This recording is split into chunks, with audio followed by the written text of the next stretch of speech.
Salam à tous, frères et sœurs, bienvenue sur la chaîne. Aujourd'hui, nous plongeons au cœur d'un épisode crucial qui bouleverse la région. Une trêve fragile, mais sanglante à Gaza, où l'ombre d'un conflit ancien continue de peser lourdement sur les âmes. Mais ce n'est pas tout.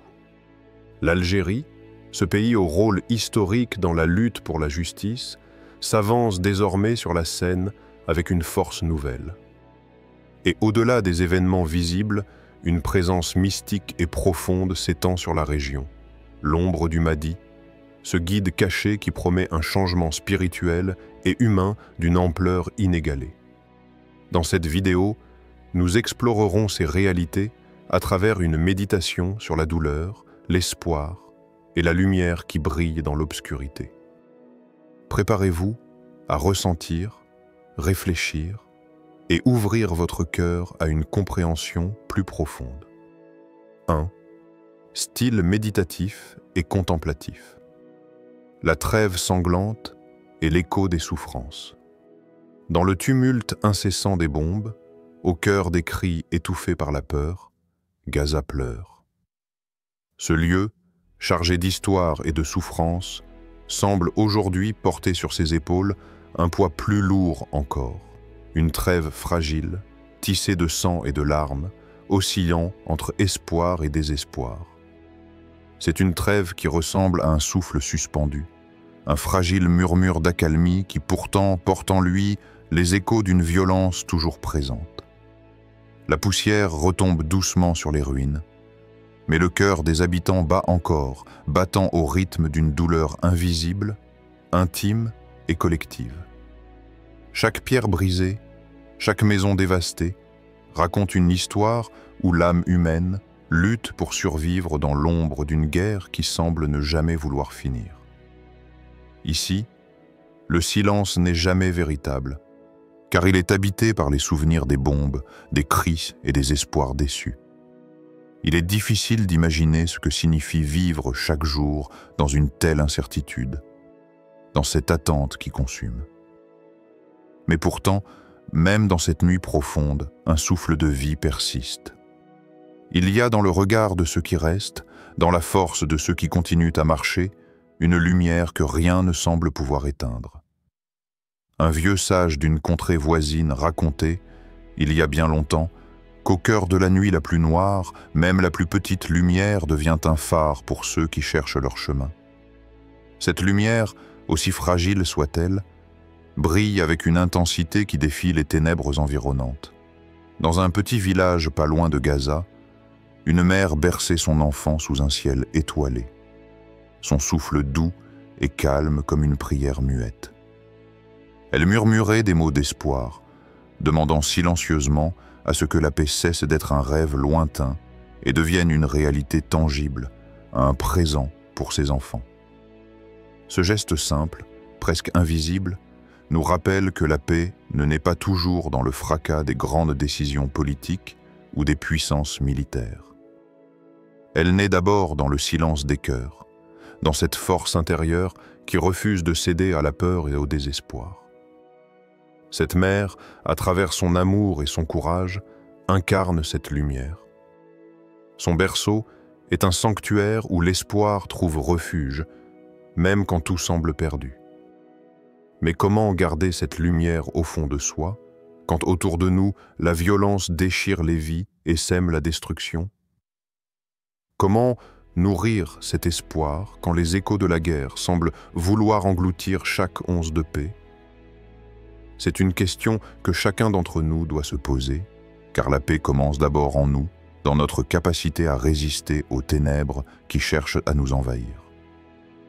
Il est naturel de ressentir la douleur, la colère et la peur face à tant d'injustices. Ces émotions font partie de notre humanité, elles sont le reflet de notre attachement à la vie et à la justice. Mais c'est justement dans cette capacité à accueillir la douleur sans s'y noyer que réside la force de la lumière intérieure. Prendre le temps de s'arrêter, de contempler la réalité avec douceur, de laisser l'écho des souffrances toucher notre cœur, c'est déjà un acte de paix. Cela nous relie à ceux qui souffrent, à leur douleur profonde et nous ouvre à la compassion. Cette compassion est la graine qui peut faire germer un changement, une transformation qui dépasse la simple accalmie des armes. Dans ce monde fracturé, chacun est appelé à devenir porteur de cette lumière, à incarner cette lumière dans ses paroles, ses actes et sa présence. Car même la plus petite étincelle, dans la nuit la plus sombre, peut guider ceux qui sont perdus vers un horizon d'espoir. Alors, face à la violence qui s'abat sur une terre et ravage des vies, comment garder en soi cette lumière de la paix sans céder au désespoir?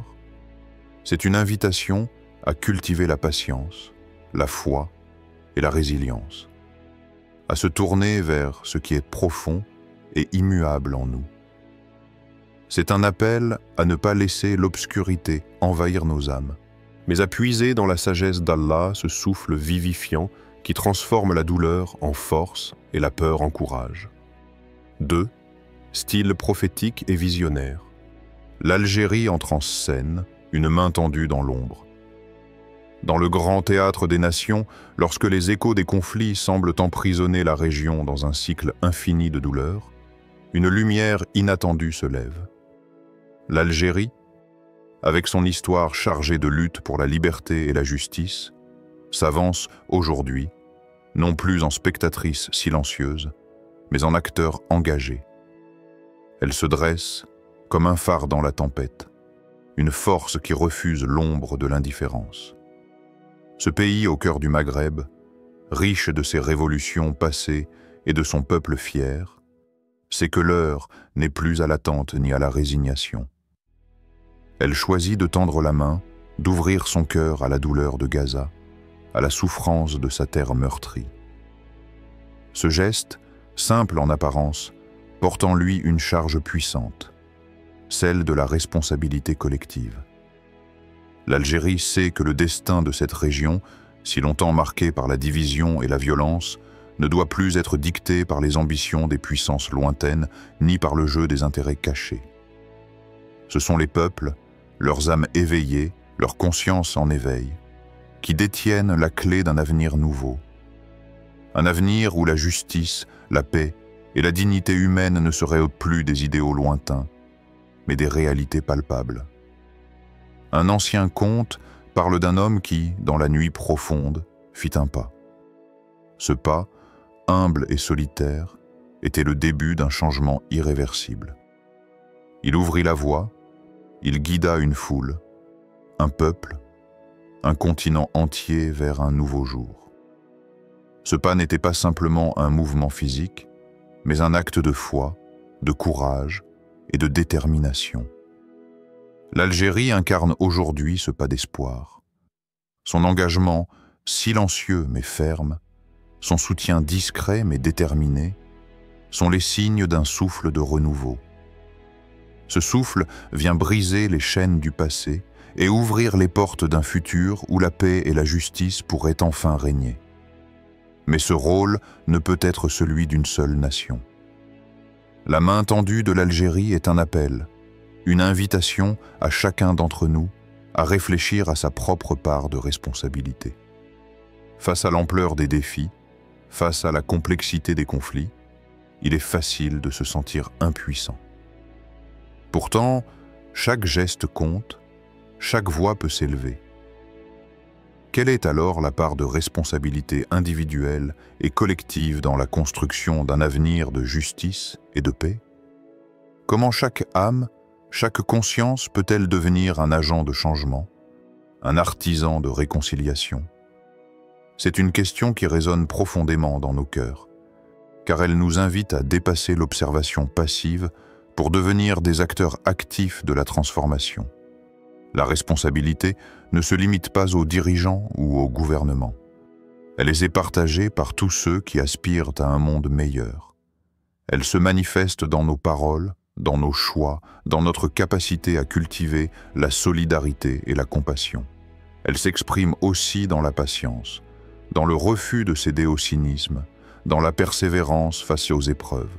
L'Algérie, en entrant en scène, rappelle que la paix est un chantier commun, un effort collectif où chacun a un rôle à jouer. Elle invite à réveiller cette conscience endormie, à rallumer cette flamme intérieure qui pousse à agir avec sagesse, courage et foi.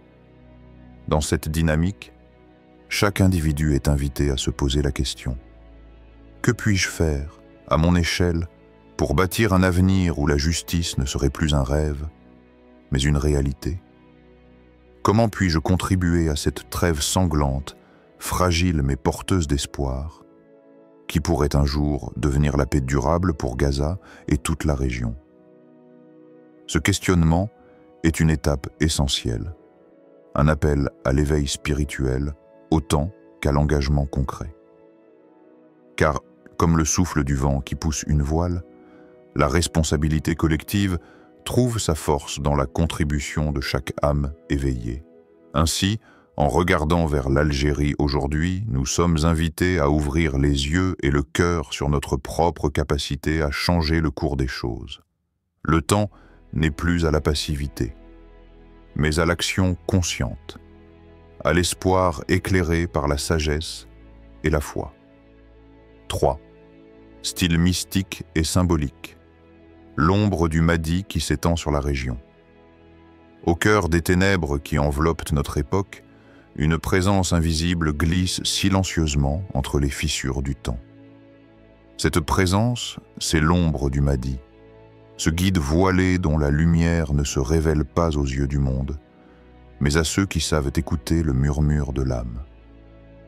Il est cette force discrète qui traverse les siècles, portant avec lui la promesse que l'injustice qui gangrène la région sera un jour dissipée, que le voile de l'oppression sera levé.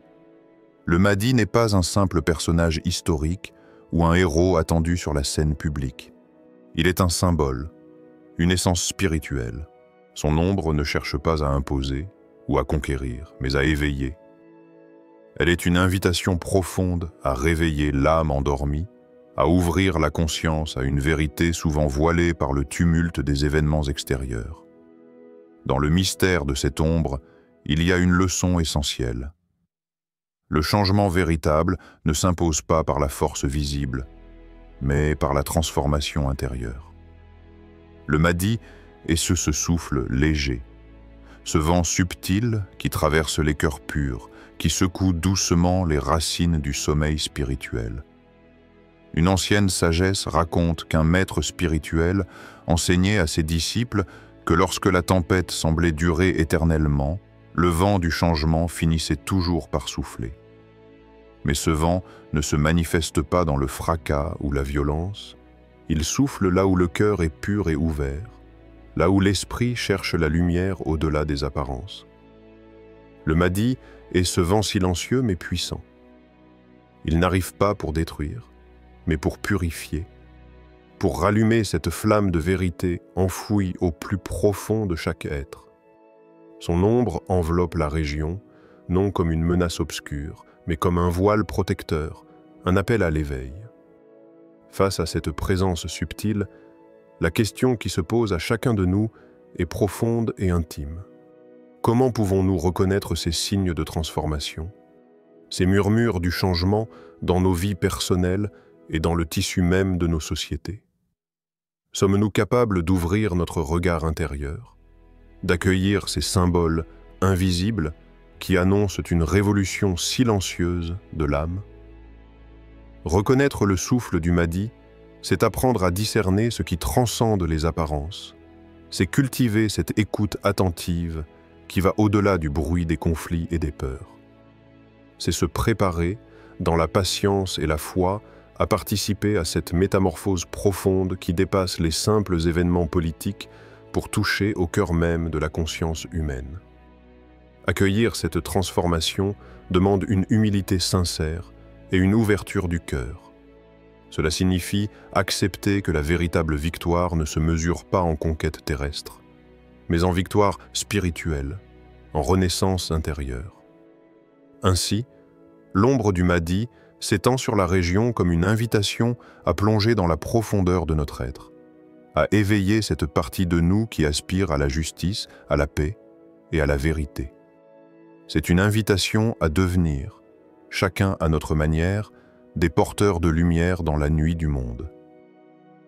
4. Style émotionnel et narratif. Témoignages et voix des cœurs blessés. Il y a dans cette trêve sanglante un silence lourd, un murmure qui s'élève au-delà des bombes et des décombres. C'est la voix de ceux dont le quotidien est tissé d'angoisse, de peur et d'un désir profond de paix. Ces voix ne résonnent pas dans les grandes tribunes internationales. Elles se cachent dans les ruelles détruites, dans les regards fatigués, dans les cœurs brisés. Écoutez ce jeune garçon qui, chaque soir, face aux ruines de sa maison, s'approche d'un mur fissuré. Là, malgré la peur qui serre sa poitrine, il écrit un mot, paix. Ce geste simple, presque enfantin, devient un cri de résistance. Chaque lettre posée sur ce mur détruit est une déclaration silencieuse, un acte de foi en un lendemain meilleur. Il refuse que la violence dévore son âme. À quelques rues de là, une mère serre son enfant contre elle. Ses yeux sont fatigués, mais son cœur ne cesse d'espérer. Elle pleure les jours où son enfant a connu plus de cris que de rires, plus de bombes que de chants. Mais dans ses larmes, il y a une force profonde, celle de vouloir bâtir un futur où ses enfants pourront grandir sans peur, où la lumière de la paix illuminera chaque matin. Et puis, il y a ce jeune homme dont les rêves ne se sont jamais effacés malgré la guerre. Il imagine un horizon où la liberté n'est pas un mot vide, mais une réalité palpable. Il porte en lui l'énergie de tous ceux qui refusent de se laisser définir par la souffrance. Sa jeunesse est un témoignage vibrant que même au milieu des ruines, l'espoir peut fleurir. Ces histoires humaines, si proches de nous, reflètent nos propres combats invisibles.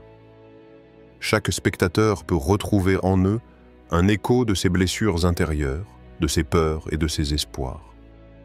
Car au-delà des frontières, au-delà des conflits, c'est l'âme humaine qui souffre, qui lutte, qui espère. Face à cette douleur partagée, la question se pose avec une urgence douce. Comment pouvons-nous, dans nos vies, apprendre à transformer nos blessures personnelles en source de résilience et d'amour? Comment ces histoires de douleur peuvent-elles devenir des sources d'inspiration pour bâtir des ponts au lieu de murs, pour cultiver la paix intérieure et collective? Ce chemin n'est pas facile. Il demande de regarder en soi, avec courage, de reconnaître la fragilité sans se laisser submerger, de choisir chaque jour la lumière plutôt que l'obscurité. Et pourtant, c'est dans cette transformation que réside la véritable force, celle qui transcende la douleur et ouvre la voie à la guérison. 5. Style spirituel et prière méditative. Appel à l'unité et à la guidance divine. Ô toi, guide des cœurs égarés, toi qui es la lumière dans l'obscurité la plus dense, nous nous tournons vers toi dans ce monde troublé, cherchant la paix au milieu des tempêtes, la justice au cœur du chaos, l'espoir au creux du désespoir. Dans les ruines de Gaza, dans les silences lourds d'Algérie, dans chaque lieu où la douleur s'entrelace à l'attente, nous ressentons cette quête profonde, universelle, cette soif d'unité qui transcende les frontières, cette prière silencieuse qui monte des âmes blessées.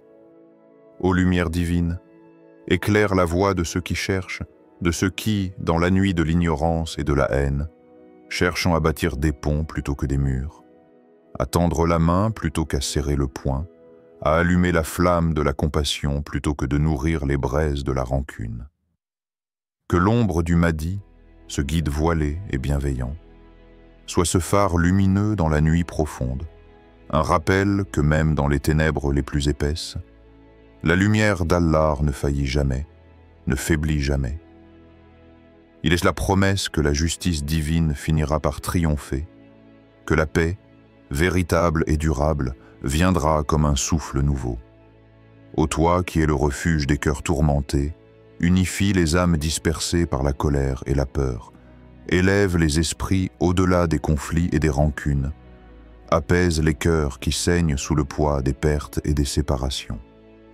Dans cette unité que tu inspires, nous trouvons la force de pardonner, la sagesse de comprendre, la volonté d'agir pour le bien, le courage de rester debout face à l'injustice.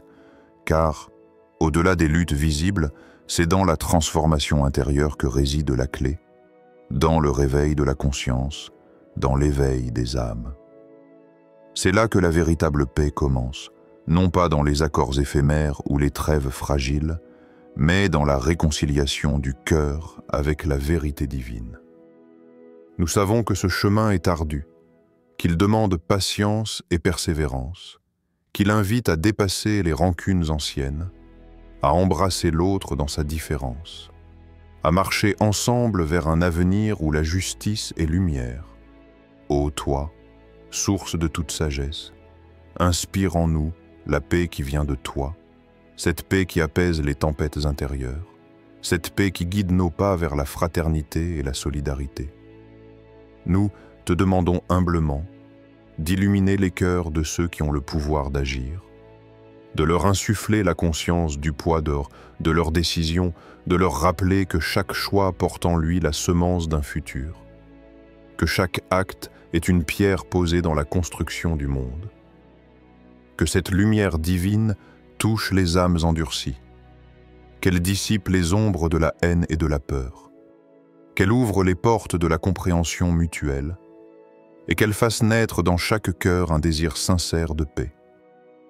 Et dans nos propres vies, ô toi qui connais chaque pensée, aide-nous à devenir des porteurs de paix, des semeurs de lumière dans les lieux d'obscurité, à être cette main tendue, cette voix douce, cet éclat de bonté qui transforme les petites choses en miracles. Dans ce monde troublé, où les vents du chaos soufflent avec force, montre-nous comment, à notre humble place, nous pouvons être des artisans de réconciliation, des bâtisseurs d'espoir, des gardiens de la paix.